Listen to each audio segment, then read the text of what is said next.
Good evening, YouTube friends. This is the captain speaking. I thought I'd do my daily blog because I haven't really done anything today.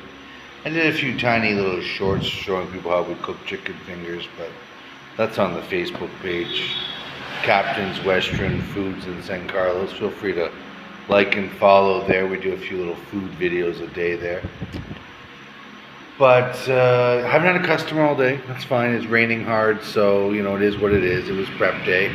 I was supposed to have some friends come by and do things, but I don't get text messages instantaneously all the time here. Maybe Globe is not as good as I was thinking it's been lately. I mean, I know it sucked before. As people watch my blog know, I'm anti-Globe as a service provider, but it was pretty good, I thought, since I've been here. But sometimes I'll get a text like 3 hours later, and that sucks because I've missed whatever appointment it was. So shout out to those folks today that I missed. Sorry. I'm open all week, and if you're gone, you're gone. If you're around, let me know.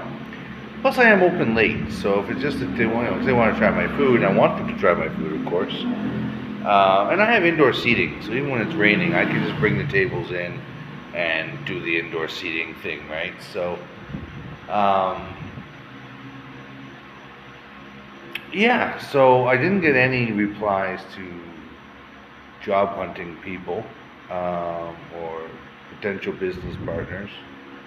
I got two that are interested, but I met them out in the world kind of thing. And then there's the ones that I interviewed down on the boulevard, but I said in November, so maybe I'll have to go back sooner because I need to have someone who speaks the local language here. I mean, realistically, I can create amazingly good food, but I can't sell it to them if they don't understand what I'm saying.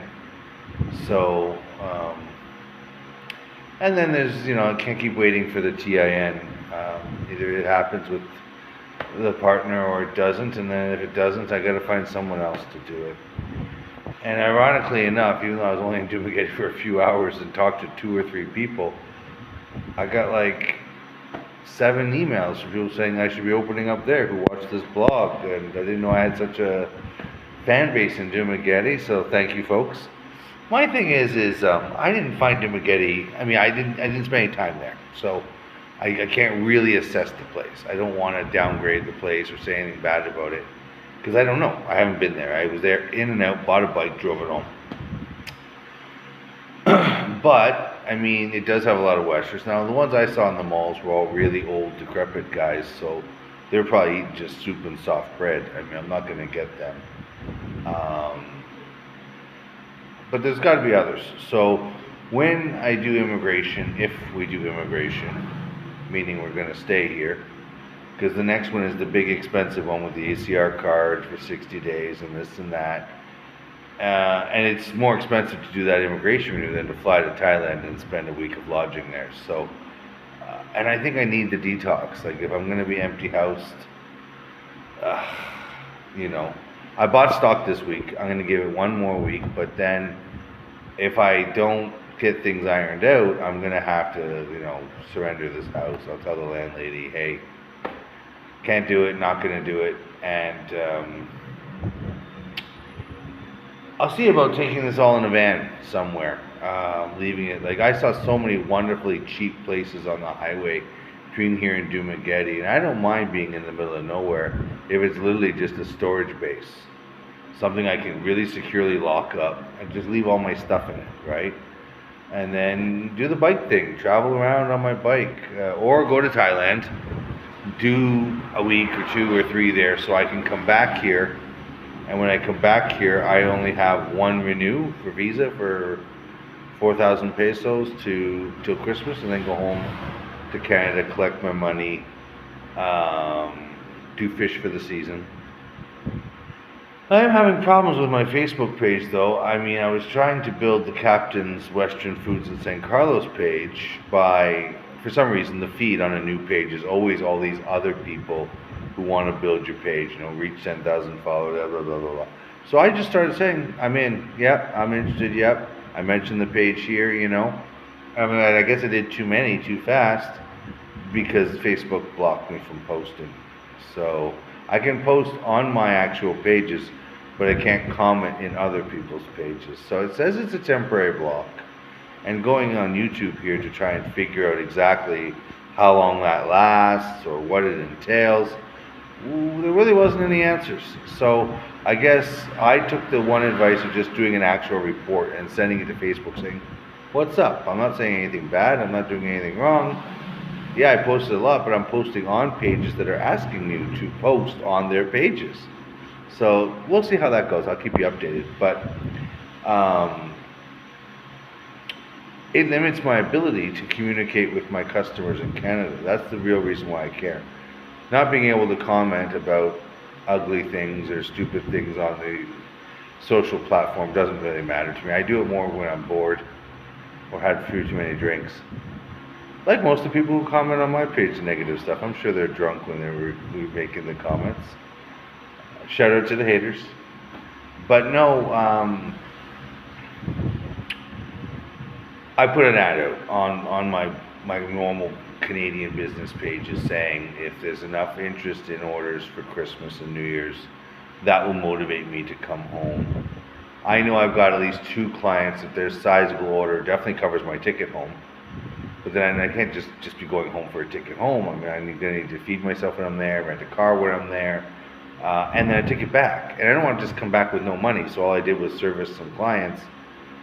And I don't know if my family has kept the checks from the government for me, or they've thrown them out, or they fraudulently cashed them. Like, I know nothing. So now, of course, if I landed and there's a stack there, and they just released another 600 today. So if that is accurate, then I would theoretically be okay. I'd have a whole bunch of money, and come back in January and just enjoy border biking around the country. Chad Foster, that was the guy I was thinking of that I used to watch all the time, another Canadian. So that's all he did. He just, got a GoPro on his helmet and was traveling around enjoying the area. I would think I would do this island first too, to be honest. I'd master all the little communities and highways between here and Dumaguete. I saw several hotels in every little place. Some of them were as low as 300 pesos a night. That's really cheap. If it's got aircon, that's good enough. But I just, get it where everything can fit that I want to carry for my day-to-day, for my 3-4 day adventures into the wildernesses, into a gym bag, into a backpack that I could wear while riding the motorcycle. And today I got to do a mountain road because I went out to visit my daughter, and I missed a turn. I didn't know about a turn at a basketball court that keeps me on a real road. So where I come out when I walked away from there 2 or 3 times to catch the bus on the highway was like a goat trail along the side of a mountain. And I see bikes on that trail, so I just assumed that would lead me to the road. But I got halfway in and it didn't. And then a man who barely spoke English, but at least he understood what I was trying to ask, was, like, how do I get to that road that I know is right in front of your house? How do I get there? He's like, oh, no, you have to go back all the way, go and turn that basketball court. So now I know about the basketball court. And that's the other thing too, I used to play b-ball, as we call it in Canada, and there's basketball courts all over the place here. So I think that I'm going to do that. I'm going to get back into working out. And weights are fine, I understand, but I don't need weights. I'm reasonably strong, to be honest. I mean, my arms have gotten smaller as I've aged, of course, but I don't want to be some giant jacked juice monkey anyways. So I think that I maybe get into basketball and swimming again. Those are good cardios. Get myself back in shape on the court first, because you can't drown on a court. And I know I'm out of shape too much to swim long distance here, especially against waves and stuff. But there were some beautiful spots on the road back from Dumaguete. I would love to just have been able to pull over, go swim for 3 or 4 hours, chat with locals. I'm a social butterfly. I like to chat with the people. And that is one of the benefits of the Philippines. The majority of them do speak enough English to communicate with. Not necessarily all of them, though. Today, as I was trying to open, an hour before I opened, when I got back from the mountain, some homeless, bent-over old lady invaded my lot and sat on the table until I fed her to shoo her away. So I gave her a bunch of just last week's scraps of chicken. They're still fine to eat, but I'm not going to waste time breading it. And so I just pan-fried it as raw meat till it was cooked, added a scoop of rice, some oyster sauce, and sent her on her way. And it was a huge container, so I said to her, don't come back. This is all you're getting. I don't think she understood, but I guess we'll see. And see, in Ginseng, we have a saying called Walla Walla. Now, when I had my spouse here, she taught me a few other sayings, like Dally Lang and, all that stuff. So I tried to be polite in the beginning, but by the end, it was pretty much like, you take, you go, bye-bye. And I don't know if she understood. So, but for the most part, when you're encountering locals, they do speak enough to understand, and maybe she understood. She just wasn't taking no for an answer, Good on her in one sense, I guess. An old lady's got to eat. But if she's back tomorrow like a raccoon, I will be not feeding, right? I can't become some charity for no reason, Maybe I make her sweep my walkway or something and wash my laundry, since, I use a laundromat for that, and I have a good lady who's a block over. Shout out to Block 5 Laundry. But no, they're not a sponsor, but I'll say I mentioned them on my blog, and now I just did. So, I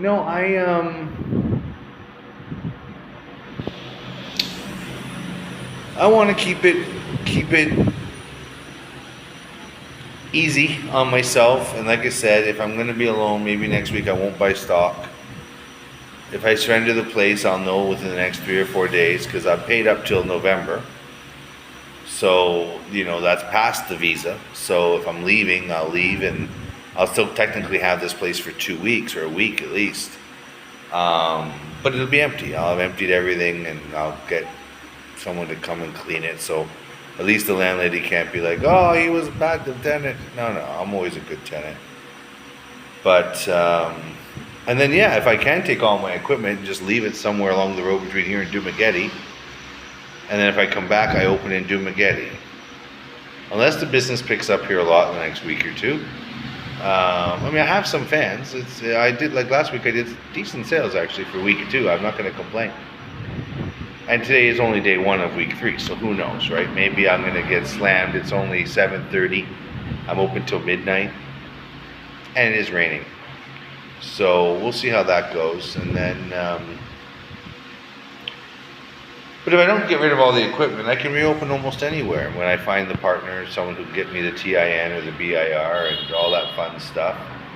And, the 2 local ones, one's a neighbor and the other one is a bar. And I also found an amazing space here that I could probably take over in December. That's ridiculously cheap in an amazing location. So, that makes it real tempting. But I don't know if I want to be here in San Carlos as a solo operator, right? I came here, as folks know from the blog, for family reasons, and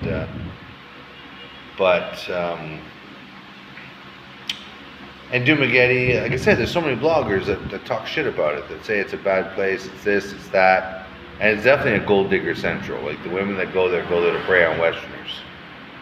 Maybe I found a local who was always from there, might be different, but that's not even something I'm looking at right now. I'm not even thinking about finding a girlfriend or dating or any of that stuff. I would just be looking at, how do I do my day to day and not go crazy with boredom if I don't have a business, right? And the motorbike, I could flip that probably for almost double what I've got once I fix the brake light, because everything now works on it but the speedo and the brake light. And I bought the piece for the brake light, but today I didn't get an Allen key because I was rushing back. I don't have tools here. See, in Canada, I don't have everything fixed, because my garage, even after my kids lost a lot of tools, I still have a lot of tools. So, and I'll be honest too, it'd be really nice if something like that, if I sent that home, my daughter would love the shit out of that bike. We don't have things like that in Canada, and it's an automatic, so, because her issue was shifting gears when I had the dirt bike that was traditional clutch shift, So, but I don't think it'd be worth it flying it home and all the bullshit that comes with that. And the registration's good till the end of the year, and the owner, the guy I bought it from, is still someone I can contact again to re-register it, to keep that registration constantly going. But because that's what he said, you just register under me. But I don't know, am I going to be able to walk into some sort of office here as a stranger, as someone who's not him, and be registering his bike? I know in Canada you definitely wouldn't be able to do that. Only the person who owns it would be able to register it. So we'll see how that goes. I've got till the end of the year, and I would be leaving anyways before it expires, so it's not a big deal. But it's just one of those things where, and I don't really want to put it in my name. I don't want to get a Filipino license. I don't want to do any of that crap. I got too many vehicles and assets in my name in Canada that if I all of a sudden didn't have a Canadian license, would I have to worry about having problems insuring one of the two of those vehicles next summer when I'm home? Because my plan is to insure, well, I'll try and insure the truck first and maybe the car. See, I only have to insure one at expensive rates. The other one, because they're both classics, I can go back and get the classic insurance for. So, and then once I have that classic insurance again, I will not let the family unit screw it up. Because I had a good thing going. They didn't even know I didn't have a normal car anymore. So I was paying like $30 a month for insurance for the old Suburban. And that meant that it was also covering the garage it was stored in case there was a fire or an issue. I would have made a nice big penny out of it. So, and now with the new transmission, it's going to be an amazing vehicle for the next 20 years, right? So, and it's sweet to ride. Everywhere I go, I mean, if you follow the blog, you saw when I caught it going in Canada there, and I just love, I call her Bertha, because she reminds me of the Super Mario World fish, the one that jumps out and eats you whole, because he's got the same colors, and she's a beast. She's a beast. She's huge. And if you put the back seat down, you can actually fit a queen-size bed down flat in there. And I did that a few times when I lived out west on contract jobs rather than waste money on rent. But I'm not going to bring a vehicle over here. I mean, we would do something like bring vehicles back there, but I don't even think that's feasible. But, you know, I could bring it over in parts, you know? Like, I could probably bring chunks of bikes home each time I go home until maybe third or fourth visit I could assemble a bike, and so then I give it to my son Vic. Here you go, buddy, have a bike, right? That's automatic and easy to drive. Because he did master pedal bike this summer, finally, which I think he did for me, which is awesome. That's why I miss him. And he's my favorite for sure of all the kids. I mean, Adora's in there, of course, his favorite, but she's so new. But seeing her today, she's, oh man, she looks like my dad. Holy shit. I think that's where she got that the darker curly hair, because my dad, when he wasn't all gray, was all curly, and we used to call him Afro Man. But, you know, old Sadler and me there, the young friend I had as a kid. But no, it's one of these things where,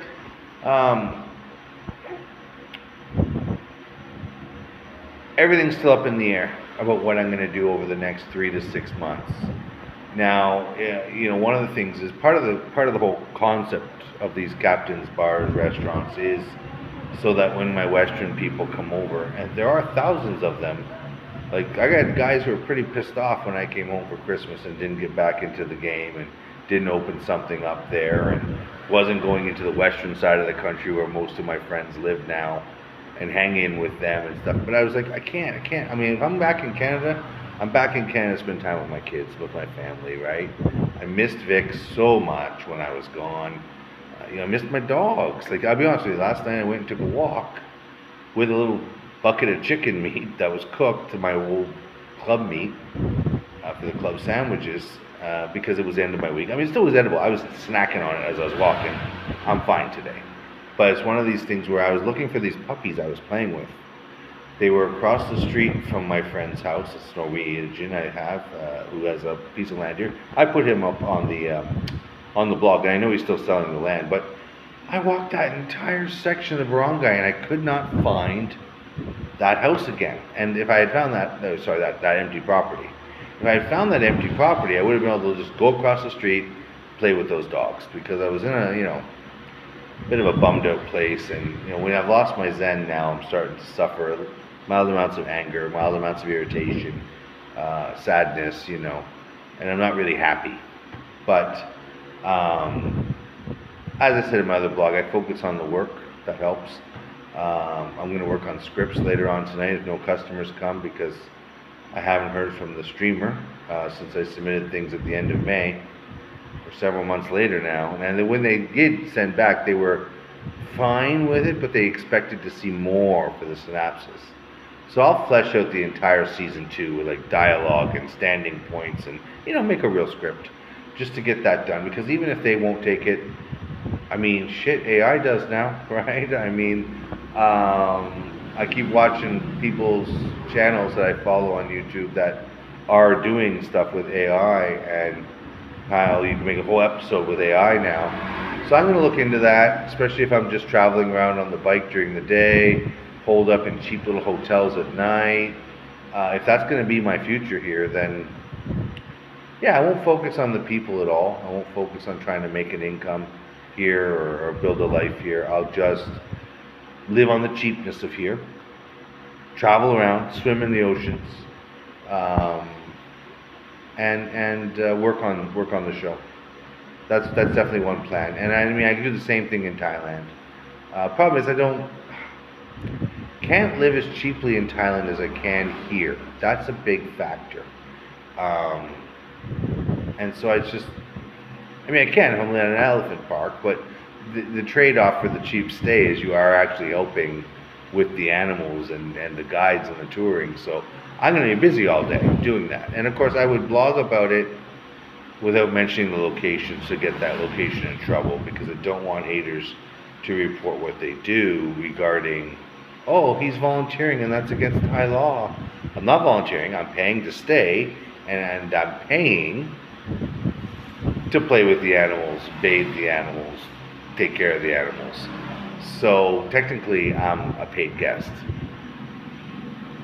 Would that lead to them getting in trouble if there was too much scrutiny? Maybe, and I don't want to do that. I mean, you know. And today I said to someone, there really isn't anything to do here in Thailand, in the Philippines, other than drink and date. So I want to try and find some third option if I'm going to stay, because I'm not going to be dating. I think I've learned my lesson about that. I think that I'll wait. We'll see what the gods provide, right? Maybe they'll send me some stroke of luck. But and I don't want to be drinking all the time, especially when I'm motorbikening. I already had one little wipeout, and I was only going like 10, 15K around a corner. But there's gravel everywhere. They don't take care of their roads. Right? It's not like in Canada.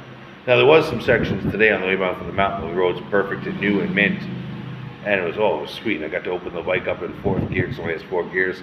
I was probably going 100, 100 and a half. But I have a proper helmet now. I'm wearing the hand guards. Although I was in shorts, so I could have lost a lot of leg if I wiped out. But it was a bright sunny day. The roads were dry. I took the risk.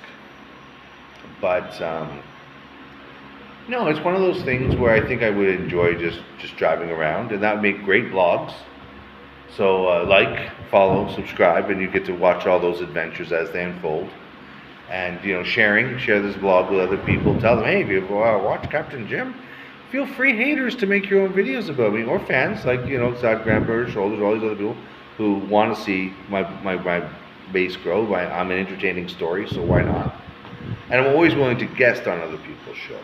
So yeah, hit that bell so you'll see when new things post. And sharing is caring, as long as it's not your personal information. I was right about keeping to my original philosophies, and as soon as I did share too much personal information, things kind of got messy and unpleasant, because the social media here in the Philippines is a weapon. Your people will use it in all the wrong ways. All the wrong ways, I guess, is the easiest way to say it. And so I strongly suggest follow John from Florida's advice that A, his name isn't John, and B, he wasn't from Florida. They don't need to know any of your personal details. Don't share. Don't use, like, I have several YouTube pages. I have several, and some of them are because it's related to work, right? I'm never going to contaminate my business pages with my fish businesses and my other businesses in North America with this kind of blog. It's just not how things are done. That blog, first off, that's not even a blog on Facebook. It's more of an advertisement channel for when I'm back, what's on sale that day, what got caught in the selection. It's strictly business. Now, I did mention to folks I have an empty room here, and that if anyone was looking to escape winter, since winter in Canada does suck, a few months away wouldn't hurt them and be very cheap for them. And I don't mind renting out that extra room I've got, if I'm alone. So I'm going to end this here because the long videos have not been posting. So like, follow, subscribe. Thank you all. Ciao.